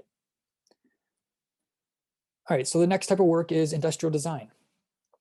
Essentially, this is the right with respect to a feature of shape, of configuration, of pattern, or of an ornament, or any combination of those things in a finished article. And it's something that appeals to someone's eye, essentially. And probably the best example is the contour of a Coke bottle. So you could see it on the right here. It's so distinguishable. As soon as you see that contour, you likely are thinking, oh, that's definitely a Coca-Cola bottle. And that's why Coke has protected that design. In terms of the test for a successful registration for industrial design, it's essentially the design must be novel. So the design can't be identical to any other registered design, and it can't resemble another design so closely that someone would confuse it with something else. So in Canada, if you publish an industrial design, you have about 12 months to make an application for registration. So keep that in mind. If you do have a design and your business is owning it, you have, as soon as you publish it, you have 12 months to file a registration. And then lastly, protection of an industrial design will last for the longer of 10 years from the date you register or 15 years from the date that you file the application. The next topic is patents. So patents are very, they're very technical, or they could be very technical, but essentially they provide an inventor the exclusive right to make, to construct, to use, and even to sell their invention. And an invention is any new useful art, process, machine, manufacture, or even a composition of matter. And the patent will also protect any new or useful improvement of that invention. I think from new business owners or entrepreneurs who are maybe they might be creating their own inventions, it's really important to remember that if you get a patent granted in Canada, that only confers exclusive rights in Canada. So if you want to protect your invention, globally, you're going to actually have to patent or file a patent in all the jurisdictions that you want protection. And if you don't do that, a person who makes and sells the invention outside of Canada, they won't be infringing your Canadian patent if they're copying your invention. Another important note is patents are granted in Canada on what's called a first to file system. So this is different from copyright. So if you remember, copyright, you own the copyright as soon as you create the work. It's different for inventions. You don't own the patent when you invent the work. You own the patent once it's granted, but the first to file the patent will be the first inventor to own the patent. So when you create an invention and you would like to patent it, it's really important that you keep the invention a secret, right? Because if someone else finds out and they file first, they would have the first claim over that invention if the patent's granted. So this is where your independent contractor and employment agreements are also important. Just to kind of bring it back to that topic again, you'll see it as a recurring theme in IP generally. And it's because in your independent contractor and in your employment agreements, you need to have confidentiality clauses to ensure that any invention that these individuals are making, they're going to actually keep those inventions confidential, and they're not going to divulge that information. So once a patent's granted, it will be valid for 20 years from the date of filing. And unfortunately, you actually can't extend a patent beyond that 20 years. So really, patents are fairly limited overall. And we're going to discuss trade secrets in a bit. And this is probably the number one reason. So this short term of a patent, it's really the number one reason why there are some companies like Coca-Cola, for example, that have chosen to keep their inventions. In Coca-Cola's case, it's a recipe. They've chosen to keep those inventions a trade secret, and they haven't patented them because after 20 years, you lose that protection. So what is patentable? Like I mentioned, patents are very technical. So I'm not going to get into this in too much detail, but just for your own knowledge, an invention's patentable if it's novel, if it's non-obvious, if it's got some usefulness, and if it's related to some patentable subject matter. I'm going to focus more on novelty because I think it's really important for startups to understand it. Novel essentially means that your invention has not been patented already, or it has not been disclosed or made public before your patent filing. So if you're looking to discuss your inventions for which you have not filed a patent, and those discussions might be with investors or with other third parties, with your employees, with your independent contractors, it's important that the individuals you disclose that information to sign non-disclosure agreements or confidentiality agreements. And that's to ensure that you keep the invention confidential. And probably even more importantly, this is another time period that you need to keep in mind. Once you disclose an invention in Canada, the patent can still be granted, but you must file it within 12 months of the disclosure. So keep that in mind. If you have an invention and you're going to be disclosing it in some way, you have about 12 months to finally file that patent. The next IP is trademark. So this could be anything from a word. It can even be a sound. It can even be a taste. And that always made me a little confused as how you how you trademark a taste, but it is possible. But it could also be color, texture, scent, a moving image, 3D shapes. It can even be a hologram. But the key aspect is the mark has to distinguish the source of a particular product or service. And like copyright, registration of a trademark is actually not mandatory, but the protection of an unregistered trademark is going to be limited to a geographic area where the trademark is used. So for example, if you are in Barrie, Ontario, which for those of you who are not from Ontario, it's a town just north of Toronto, or a city north of Toronto. If you have let's say a coffee shop and you want to trademark the name of your coffee shop in Barrie, but nowhere else in Ontario, no one else in Ontario around Barrie is familiar with your name. If your trademark's not registered, your protection might only be limited to that small area, to Barrie. But if the trademark is registered, there is protection throughout Canada. And that's regardless of where you're actually using the mark. So registration, again, like copyright, even though it's not mandatory, highly recommend that you register your trademarks and your copyrights. So to obtain a trademark, the trademark owner or the applicant must be the first person to use the mark in Canada, or they must be the first person to file the application. And there are some restrictions on what you can trademark. And I'm only going to go through a few of them because I found them interesting, and I'm sure hopefully you will too. But so for example, names and surnames in certain cases can't be trademarked. The only exception to this is when the mark or the name or the surname becomes so distinctive that the trademark registrar will allow it. So think of like McDonald's, Tim Hortons, or Wendy's. These are all names and surnames, but they've become so distinctive that they've now been allowed to trademark those names and surnames. Another restriction on trademarks is essentially you can't trademark any geographical indications. And what a geographical indication is, it's a name of a product that identifies the location of where that product was made.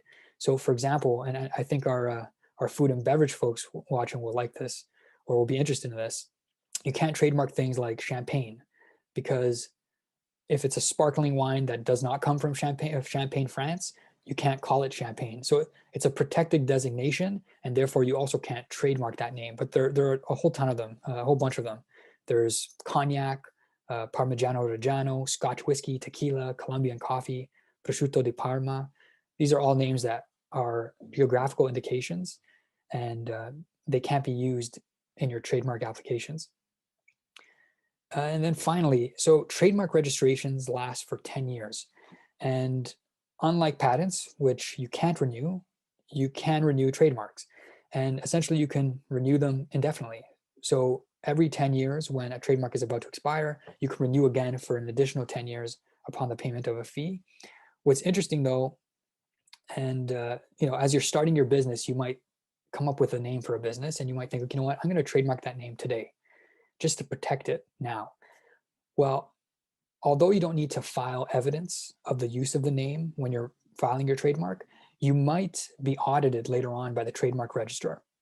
So within the first 3 months of your registration, the registrar can randomly audit any registration. And if they find that your registered trademark is not being used, they can actually take away or remove your trademark rights, and you'll no longer have the right in that trademark. So if you're going to trademark something, make sure you're using it or going to be using it fairly shortly after you register. And then trade secrets. And sorry, guys, hopefully you're not tired of my voice because it's I've been talking here for a while. Trade secrets essentially could be a broad range of information that your company has that's valuable, that's a secret, of course, and that the holders of the secret take extreme care to keep confidential. And it include anything from things like formulas, processes. It can even include designs or customer lists. Essentially, it's anything that's valuable and that's secret. The benefit of a trade secret is that there's no expiry. Okay, so as long as the secret remains a secret, the information is protected. And this is the benefit of having a trade secret over a patent. So for example, well, not example, a patent expires in 20 years, but the trade secret can be kept forever as long as you protect it well. And Coca-Cola has taken advantage of this. It's a great example. So Coca-Cola's recipe is a trade secret. And it's interesting because they keep the recipe in this massive steel vault in Coca-Cola Company's headquarters in Atlanta, Georgia. And I actually had a chance to visit the headquarters, and it's really an impressive security system. But the most interesting part is the story, or the rumor is, only 2 people in the company can open the vault. And because only 2 people can open the vault, they're actually not allowed to travel together whenever they do travel, because in the the terrible event that an accident happens and both suffer from that accident, the secret could be lost forever. So they can't travel together at all. It's pretty neat, and it's cool to see the types of policies that these companies have to protect their trade secrets. So in Canada, there are no registration systems for a trade secret. So really, if you have a trade secret, your method of protection is through a few items, I guess. So the first is you need to have tight internal policies. Like Coca-Cola, if only a few people have the trade secret stored in their minds, you have to make sure that those people remain active with the company and don't travel together, for example. Then there's also ensuring that you have airtight contracts with your employees, your contractors, and third parties. And you need to ensure that those agreements have well-drafted non-disclosure and confidentiality clauses. And then generally speaking, you need to also minimize any external disclosure of the secret. And then if you're really into it and your trade secret is extremely valuable, maybe you can have a massive steel vault too, just like Coca-Cola. Okay, so we're going to switch gears here. We're moving out of IP. It's IP adjacent, kind of. We're going to talk about Canada's anti-spam laws. So Canada's anti-spam law, or CASL, is essentially, the purpose is to regulate the use of commercial electronic messaging. And commercial electronic messaging could be anything from a text message to an email to a direct message on a social media platform. And surprisingly, the law is quite complex. Canada is really trying to protect consumers from spam of a commercial type. But I'm going to try to break this down as briefly as possible and I'm going to discuss the most important concepts that you really need to know. So to send commercial electronic messages to someone, essentially your business needs to obtain and to document either express or implied consent of the individual you're sending it to. Now, implied consent is, there's a few ways you can obtain implied consent. I'm not going to go through them because ultimately I think you should be obtaining express consent at all times. And the reason for that is, with implied consent, that implied consent may expire after a certain amount of time, depending on how you obtain the implied consent. Whereas express consent from the individual you're sending these messages to, essentially it won't expire. So a consumer could revoke their consent, but if they don't revoke their consent, you don't need to go back to them to get their consent again to message them over by electronic means. So the issue though with express consent is it could be a bit onerous on companies. So for example, the gold standard for express consent is what's called the double opt-in method. And there's an example of kind of like a sign up page for a newsletter. We see that all the time on websites. So this sign up page for a newsletter would be the first opt-in page. The consumer would put in their email address, click subscribe. They've now opted in once for your electronic commercial messaging or your newsletter. Where the second opt-in comes in, and that's why this is the gold standard, after they have clicked subscribe on this first page, they should also receive an email from the business and say, which essentially says, you have subscribed to our newsletter. Please click accept again if you would still like to receive the newsletter. If they click accept, they have now provided express consent twice, and you're more protected. What's key though is you always need to remember to either have a system, some sort of system really, that documents which consumers consent to messaging from your business. So if someone makes a claim against you under Canada's anti-spam laws, you might need to prove that consumers are providing express consent or implied consent. And if you have that documented well, you'll be able to defend yourself quite easily. The next area that you should really keep in mind when it comes to Canada's anti-spam laws is what should be in your electronic messaging. So for emails, for example, you should have clear subject lines that explain what is in the communication that you're sending. You must, in every communication that is considered commercial electronic messaging, you must identify your company's name, your company's address, and your company's phone number, and it must be very clear. So these details also need to be accurate for at least 60 days. So if you're planning on moving your company to a different location, for example, either you shouldn't be sending out commercial electronic messages with an incorrect address, or you should wait until you move, and then you know for sure that the address you're providing in your messaging is going to be accurate for at least 60 days. And then the third component to this is you need to allow the consumer or the individual you're sending the messaging to, they need to be able to opt out or unsubscribe from your messages. And the process has to be very easy. There have been some cases where unsubscribe processes were 6 steps long, and those companies have been fined quite substantially because that's just not easy enough. So it really should just be maybe a 1 or 2 click process. You click unsubscribe in the email, it goes to another page. Are you sure you want to unsubscribe? You click yes. That will be onside Canada's anti-spam laws. Another important thing to remember though, if someone does want to unsubscribe, you have 10 days to unsubscribe them. And that's a hard and fast rule. If you go over the 10 days and someone makes a complaint, there are penalties that are very steep. Don't let these scare you too much. These are the maximum penalties, and probably for the most egregious claims on Canada anti-spam. But just know that there are penalties. They could be steep. So if you do have concerns about CASL and whether your messaging is compliant, feel free to let us know, and we could take a look at your messaging or give you some assistance and guidance on that. And then the last part of my section here is PIPEDA. So this is the Personal Information Protection and Electronic Documents Act. And we're going to go through this fairly quickly because I know we're running out of time. But PIPEDA is a privacy law that protects our personal information. And it applies to federally regulated organizations, but more importantly to private sector organizations. So that will include many, if not all, businesses. So if you're collecting, using, or disclosing personal information in the course of your commercial activities, PIPEDA will apply to you. And essentially, there are 10 principles that you're going to need to follow to protect personal information. But just to let you know, in case you don't know what personal information is, we've provided some examples. So it could be anything, really anything that could identify a person. So age, name, and a whole bunch of other different concepts that are deemed personal information. But what is really important on PIPEDA is these principles. And I'll go through just a few of them.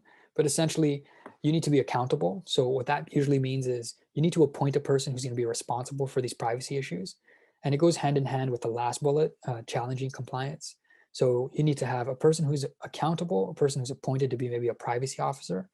And then you need to have a complaint process so that if someone makes a complaint with respect to PIPEDA, they can go directly to that person who's accountable for that matter.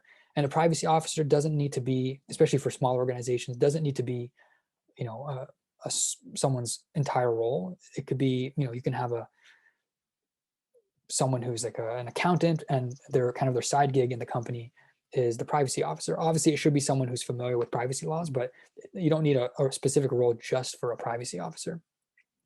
And then the other two key important, or the key points essentially of the PITA are number 2, 3, and 4. So identifying purposes, consent, and limiting collection and limiting use.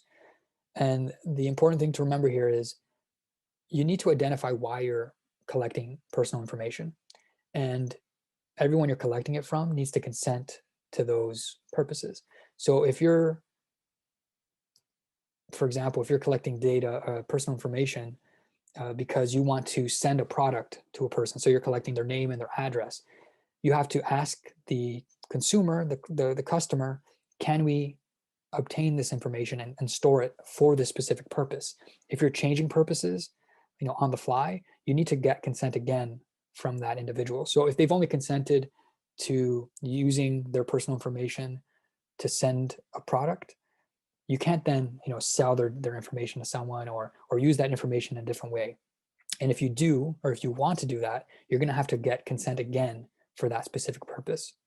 So I know we're running out of time. Alex, I just wanted to shoot it back to you because I know you wanted to finish up talking about unanimous shareholders agreements and stock option plans. Oh, I think you're on mute, Alex. The story of 2020 and 2020. There we go. Yeah, I'm back. And to think we've dedicated our lives to learning those laws. Okay, shareholders agreements. I'll cover this topic relatively quickly because I think everyone will be familiar with the concept and it'll give us a little more time for questions. So what I really want to mention is first, what is it? And it's really, as the name suggests, it's an agreement among shareholders, but the important part to know is if you have a unanimous shareholders agreement, it takes on a different level of importance. It's almost right up there with legislation and your articles of incorporation in terms of how it's going to help govern your company. In these agreements, and we'd suggest them for almost everybody entering them at the start. And the reason you do it at the start, first of all, is like other things, is at the start, everyone's on friendly terms. It's going to be easier to negotiate and contemplate exits or what happens if this happens when everyone's getting along, because it's very hard to do that. Well, you're just not going to negotiate a shareholders agreement if everyone's upset with each other. The relationship's already over. You've missed your chance. So it is cheaper and easier at the start. So it will usually cover topics such as how can we transfer shares? What authority do we need to do that? How do we fund the business? Things of that nature. And how do we make key decisions? We don't want to rely on the Business Corporations Act. We want to decide that for ourselves. So those are the important parts. And then I'll just go through some of the benefits of why we suggest having one. And as I've said, we do suggest doing this as early as possible as you can and really set the tone for the corporation. So the first that I briefly mentioned was restricting the transfer of shares. Shareholders agreement will often insert greater limitations. Just think of it, if there's 3 shareholders, you're all friends, and technically, if 2 of the 3 voted together, they could allow themselves to transfer their shares to somebody else. But that third partner is saying, well, I went into business with you guys, not somebody else. And so a shareholders agreement will address that scenario. It's also very common if you have a dominant shareholder and a lot of smaller shareholders, you might want control to require the dominant shareholder's consent, or something like that. It can get very creative. An important part is key decision making. Generally speaking, in corporations, no shareholders agreement. You have directors on top, they're sort of the guiding minds, and then you have officers doing the day-to-day stuff. But there's a lot of decisions that go on. As a passive shareholder, you might not feel so confident of just saying, okay, like you're off to the races, I have no input here, it's your rules. Your shareholders agreement is the opportunity to really outline what decisions should require a supermajority or even unanimous consent, depending on the company. Some good examples are, when do we decide that our shareholder loans get repaid? Well, I'd probably want input on that. Are we going to guarantee the debts of a third party? I'm going to want input on that too. Are you hiring your best friend and paying him $100,000? That sounds like something I should be a part of. So it's really a thought process. And as I said, it's creative, and I'm going to describe it as, yes, it can be anything you want. We could advise you of what we usually see, and what affords you protections is usually where we end up to sort of narrow down the scope of how broad this is.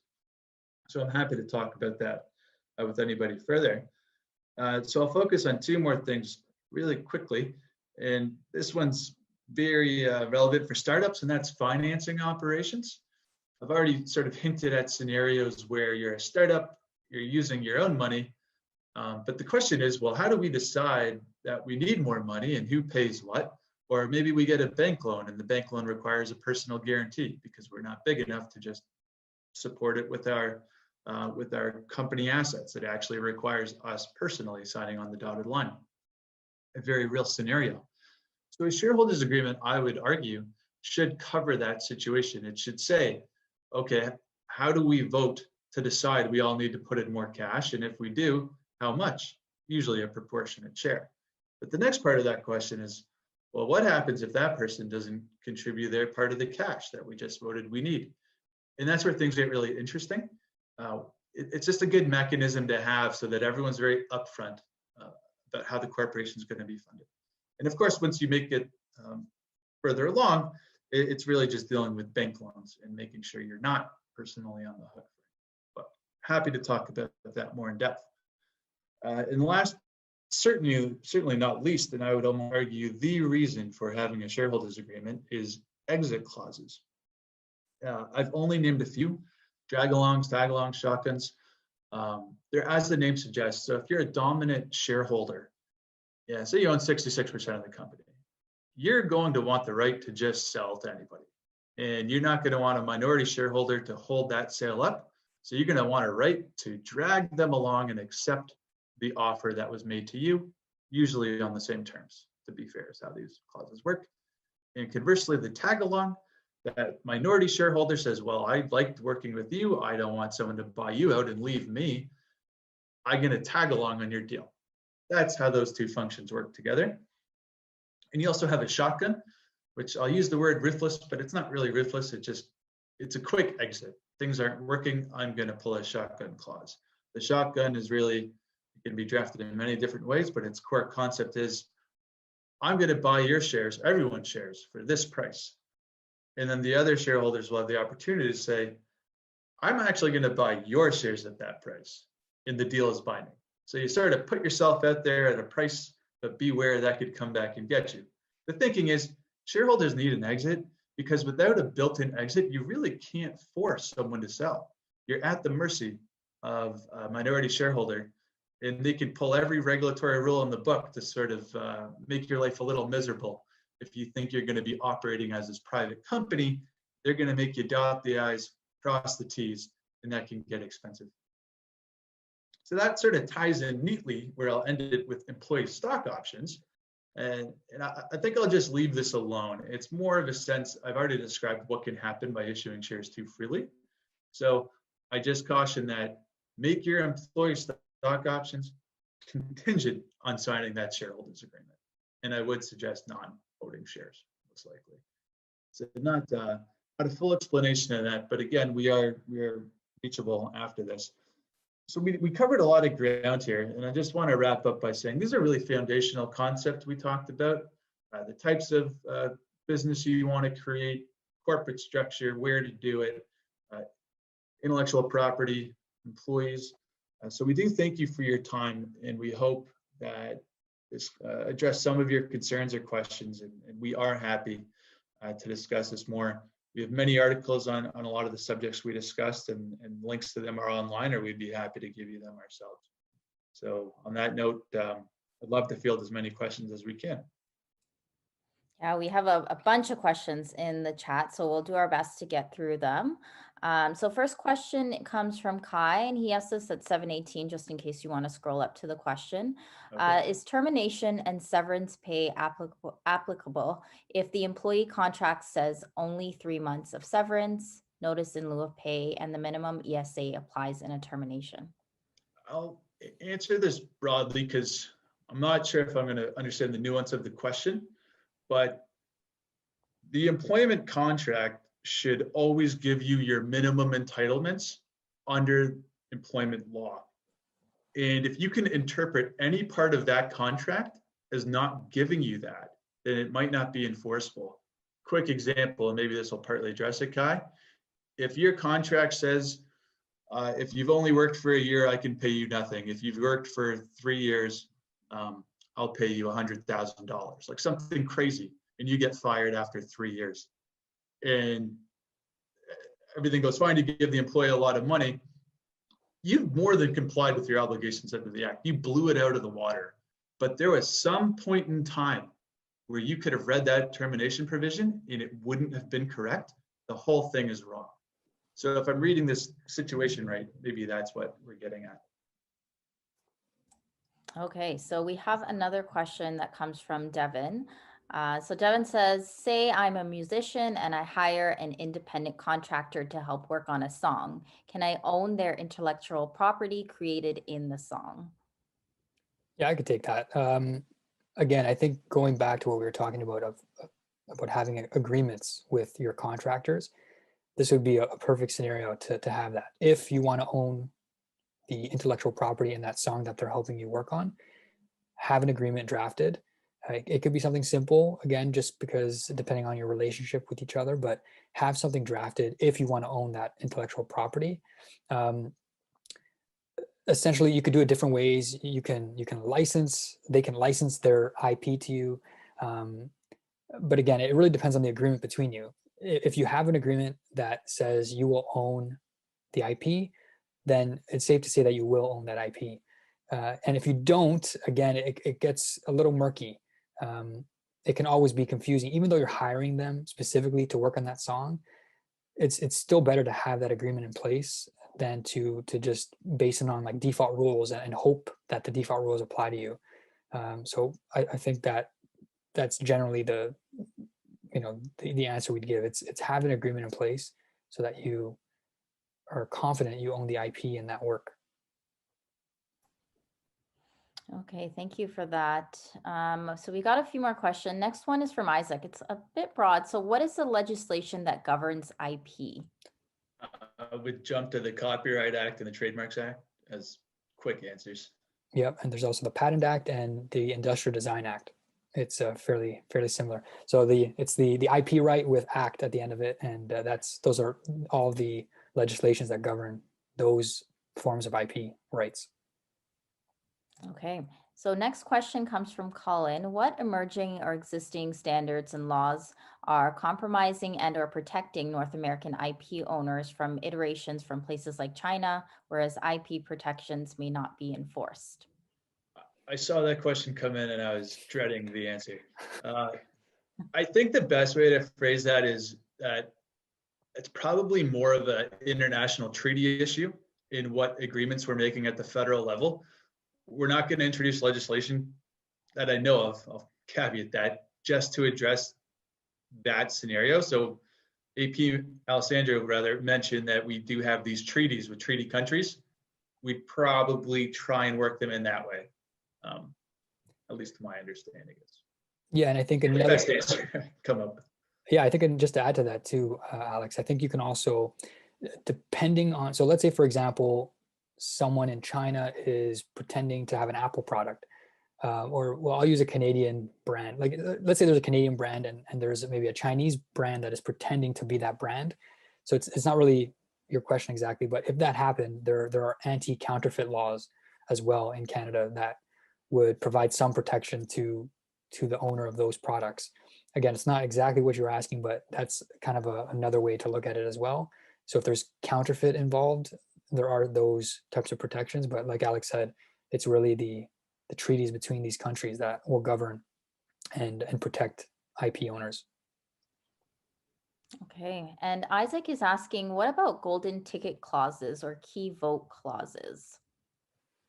I'm not sure if, I'm not familiar with that clause or that phrase, unless you're referring to like a vote's got to include a particular person. Is that?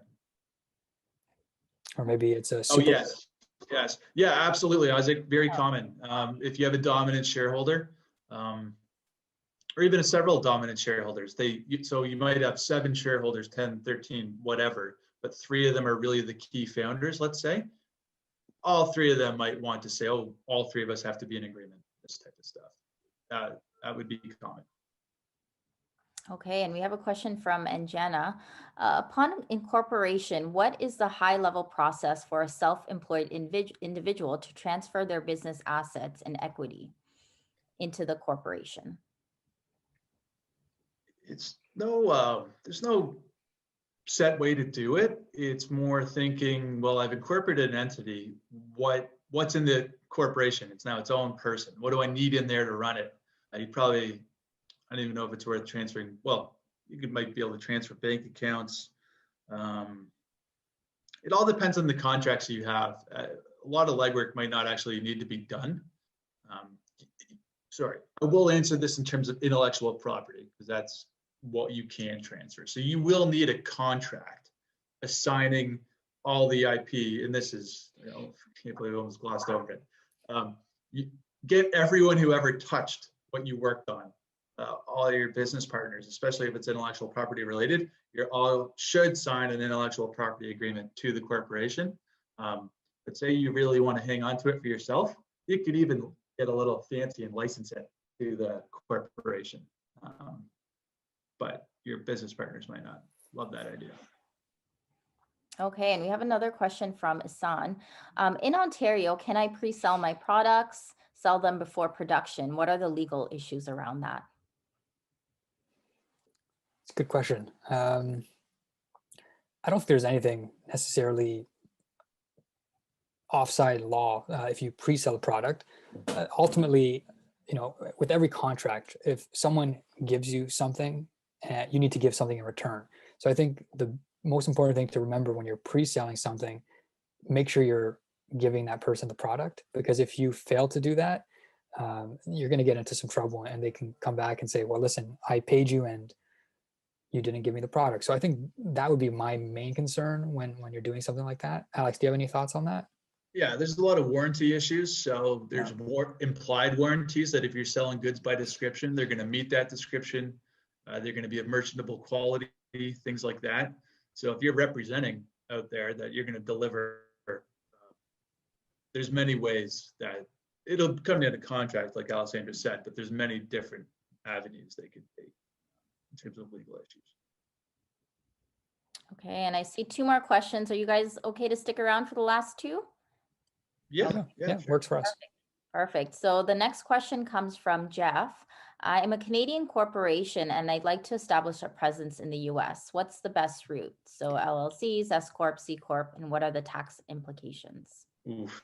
Yeah, it's a big one. Well beyond my knowledge. That is very much, we would literally go to a cross-border US tax accountant, and not just any accountant, like you'd want tax-specific representation on that one. Same with owning any real estate in the US in general. It really is a different ballgame with a whole different set of rules. So I'm sorry we can't be more helpful there. Okay, and then last question that we have, can an international investor own 100% shares? And if so, what do we need to do to file for this? Yeah, did you want me to answer, Alex? Oh, go ahead, Alessandra. Yeah, so Alex had mentioned some issues with director residency, but that doesn't necessarily apply to shareholder. It doesn't apply to shareholders. So the directors of an Ontario corporation, so 25% of them have to be resident of Canada, but that doesn't apply to shareholders. So a foreign shareholder can own the company entirely, but the directors of that company, 25% of them at least, have to be residents of Canada. I think that's the simplest way to answer that. Yes. Yeah, that's a good answer. Perfect. So I think that's all the time we have for questions. Alex and Alessandra, I want to thank you so much for taking the time to present tonight. I know there was a lot of information to get through. So I'm so glad you were able to do it and get through everything. And we had some really great questions as well from our audience members. I mentioned before that we sort of had legal questions from the beginning of our series, and a lot of people were waiting for this session. So thank you so much for leading it and for answering all of the different inquiries that people had, because there's so much involved with the legalities of running a startup. So I do want to thank you, and also I want to thank Hauser, Henry, and Cyron for our ongoing partnership as well, with Yspace and Innovation New York. I also want to thank you all for attending the session. So I just want to remind you all that we do have our International Women's Day session coming up. So that is, I hope you guys can see my screen actually right now, but that is on Monday. So it's a lunchtime session we have featuring Risha Gupta. We're giving away this great box featuring 15 women-made products from across Canada.